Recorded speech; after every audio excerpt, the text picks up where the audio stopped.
E aí, povo de Deus, e aí, terra, e aí, vida, e aí, luz.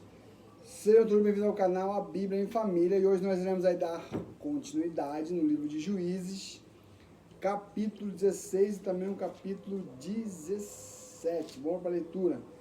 Sansão e Dalila, vamos lá. Certa vez, Sansão foi à cidade de Gaza, lá conheceu uma prostituta e passou a noite com ela. Então comentou-se na cidade: eis que Sansão veio para cá. Fizeram rodas e vigiaram a noite toda à porta de Gaza. Não se moveram durante toda a noite e descansaram argumentando: esperamos até o romper do dia e então o mataremos. Sansão, porém, permaneceu deitado somente até o meio da noite.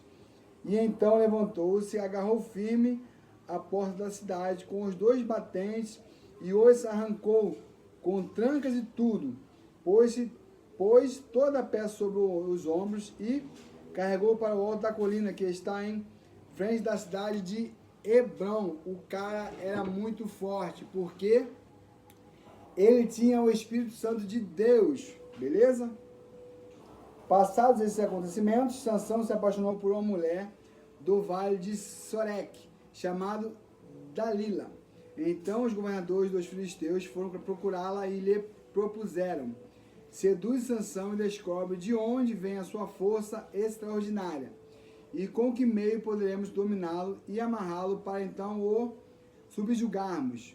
Cada um de nós te dará 13 quilos de prata. E Dalila indagou a Sansão: conta-me, pois, eu te rogo, de onde vem a tua maravilhosa força e somente de que maneira poderia ser vencido e amarrado. Olha aí.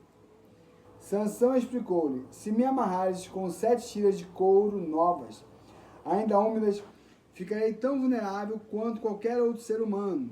Então os líderes dos filisteus trouxeram a Dalila 7 cordas de 7 arcos frescos que não tinham ainda sido secos, e ela usou-as para amarrá-lo.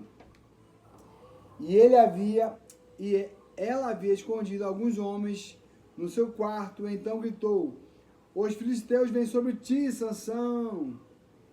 Ele arrebentou as tiras de couro frescas como se fosse fio de estopa que se aproxima do fogo, e assim não se descobriram de onde vinha a sua poderosa força. Mais tarde, Dalila disse a Sansão: zombaste de mim e me disseste mentiras.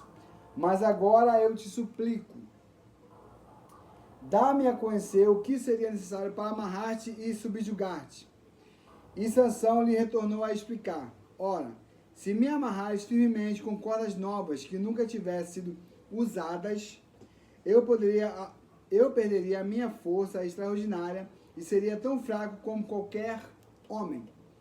Então Dalila tomou cordas novas e conseguiu amarrar os braços dele.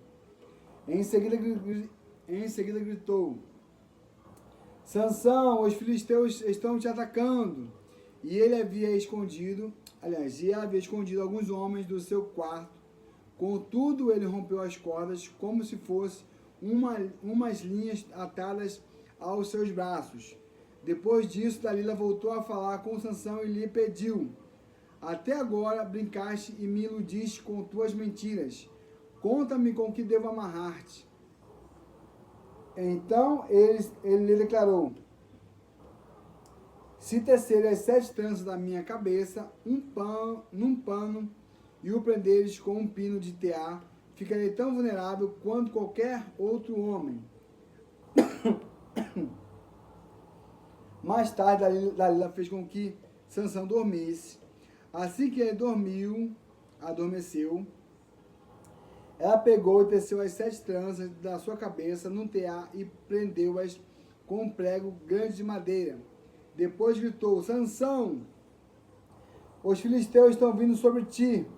Ele despertou rapidamente do sono e arrancou o pino com o tear. Protestou-lhe Dalila: como podereis dizer que me como podes dizer que me amas se o teu coração não está comigo? 3 vezes me fizeste de tola e não me fizeste saber a verdade sobre onde reside a tua força, a tua grande força, meu Deus.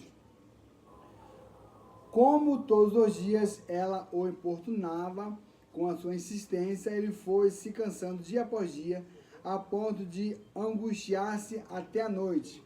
E lhe abriu o coração, revelando a ela o seu segredo. Jamais me passou navalha sobre a minha cabeça, disse ele, porquanto sou nazireu, consagrado desde o ventre da minha mãe. Por isso, se fosse rapado todo o cabelo da minha cabeça, a minha força extraordinária se afastaria de mim, e de fato eu ficaria tão vulnerável quanto qualquer outro homem. Então Dalila sentiu que finalmente Sansão lhe havia aberto o coração de verdade e revelado todo o seu segredo. Em seguida mandou chamar os líderes dos filisteus por meio da seguinte mensagem: vinde agora mais esta vez, porque ele me contou toda a verdade sobre o seu segredo. E os príncipes dos filisteus voltaram a ela, levando toda a prata prometida. Fazendo com que Sansão adormecesse no seu colo, ela chamou um homem para vir e rapar todo o cabelo e as 7 tranças da cabeça de Sansão. Depois o afligiu e humilhou e viu suas forças se esvaírem. Então Dalila o chamou: Sansão, vê, os filisteus estão voltando.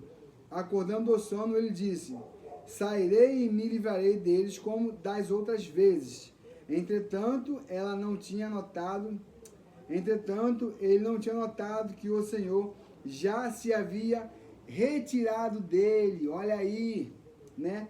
Então devemos aí louvar e agradecer a Deus, porque é aquilo que nós conseguimos e nós almejamos e conquistamos.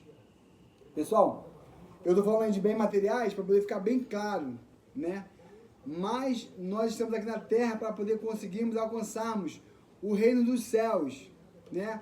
O nosso maior alvo aqui é conseguir salvar as nossas almas, salvar alguma alma. Todos os bens materiais vão ficar para trás. Eu estou falando bem materiais para que nós possamos, né, entender melhor. Só que o foco aqui é a salvação eterna em Cristo Jesus. É por meio de Jesus que você vai ser salvo. Você, a tua casa, a tua família. Nós temos que crer em Deus e confiar nele. Beleza? Me perdi. Como de costume. Então, me achei. Em seguida, os filisteus o prenderam, furaram-lhe os olhos e o levaram para Gaza. Amarraram-no com 2 algemas de bronze e o fizeram girar um moinho no cárcere. Mas o cabelo da sua cabeça começou a crescer rapidamente, logo depois de rapado. A morte vitoriosa de Sansão. Eu estou cansado. Então os chefes dos filisteus se ajuntaram para oferecer um grande sacrifício em honra ao seu deus Dagon e para comemorar seus feitos, pois exclamavam: nosso Deus nos entregou nas mãos Sansão, nosso principal inimigo. E assim que o povo o avistou, passou a bradar louvores a seu Deus, dizendo: nosso Deus nos entregou nas mãos do nosso adversário responsável pela destruição da nossa terra.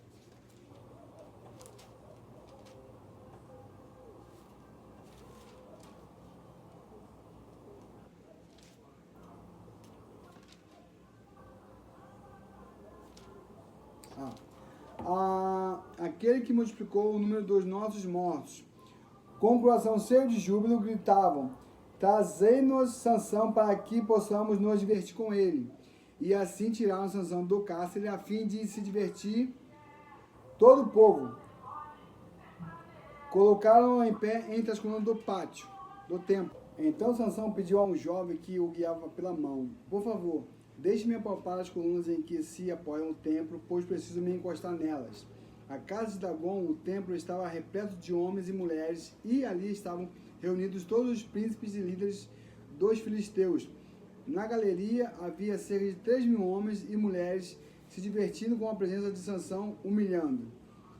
Em um certo momento, Sansão ergue um clamor a Yahvé e ora: ó soberano e eterno Deus, eu te invoco e suplico, dá-me forças só mais esta vez, para que me vingue dos filisteus pelos meus 2 olhos cegos. Ó Senhor,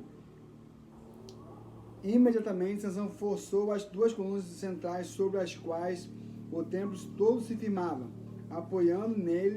apoiando-se nelas, tendo a mão direita numa coluna e a esquerda na outra. Exclamou, que eu morra com os filisteus. Em seguida, eles as empurrou com toda a sua extraordinária força e o templo desabou de uma só vez sobre os governadores e todas as pessoas que ali se reuniam. Portanto, Sansão matou mais gente no momento da sua morte do que em toda a sua vida. Os irmãos de Sansão e toda a família do pai de Sansão, foram buscar o seu corpo. Eles o levaram e o sepultaram nas terras que ficam entre Zora e Estual, no túmulo de Manoá, seu pai. Sansão foi juiz e chefe de Israel durante 20 anos.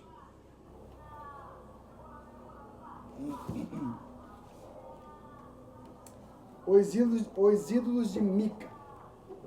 Havia um homem chamado Mica, que habitava na região montanhosa de Efraim. Em um certo dia, ele confessou a sua mãe, aqueles teus 13 quilos de prata, a propósito dos quais ouvi como pronunciaste uma maldição contra o ladrão, estão aqui comigo, e eu os furtei. Sua mãe então exclamou, seja o meu filho bendito de Yahvé. E assim que ele devolveu os 13 quilos de prata à sua mãe, ela prometeu, ofereço solenemente minha prata ao Senhor para que meu filho faça uma imagem esculpida e um ídolo de metal. Por isso eu te devolvo a prata. Ele, porém, não quis ficar com a prata e devolveu tudo à sua mãe. E ela separou 200 moedas, ou seja, 2 quilos e 400 gramas de prata, e os deu a um ourives, que das peças de prata confeccionou a imagem e o ídolo. E estes foram colocados na casa de Mica. Ora, esse homem Mica tinha um santuário, uma casa de deuses, e fez um colete sacerdotal e alguns ídolos da família, e consagrou um dos seus filhos como sacerdote. Naquela época não havia rei em Israel. Cada pessoa fazia o que lhe parecia certo. O levita na casa de Mica. Um jovem levita de Belém, de Judá, procedia do clã de Judá. Deixou aquela cidade à procura de outro lugar para viver. No decorrer de sua viagem, parou na casa de Mica, na região montanhosa de Efraim. Então Mica lhe indagou, de onde vens? Ao que ele respondeu, sou levita de Belém de Judá, e estou viajando em busca de um lugar para habitar. E Mica o convidou, fica comigo, sê para mim pai e sacerdote, e te recompensarei com 10 ciclos de prata, isso é, 120 gramas de prata por ano, mais roupas e alimentos. O jovem levita concordou em estabelecer-se com Mica e tornou-se como um de seus filhos. Mica consagrou o levita e o jovem passou a ser seu sacerdote e ficou morando em sua casa. Então Mica declarou, agora estou certo de que o Senhor me tratará com bondade, por esse levita se tornou meu sacerdote. Bom, pessoal, aqui nós finalizamos aqui, muita dificuldade, né? Tem um barulho aqui externo aqui, horrível. O capítulo de Juízes 16 e 17, no próximo vídeo nós iremos aí dar continuidade para a honra e glória do Senhor. Fiquem todos na paz e até a próxima. Lembrando, lá em Provérbios, capítulo 1, versículo 7, diz que o temor do Senhor é o princípio da sabedoria. Fiquem todos na paz e até a próxima. Fui!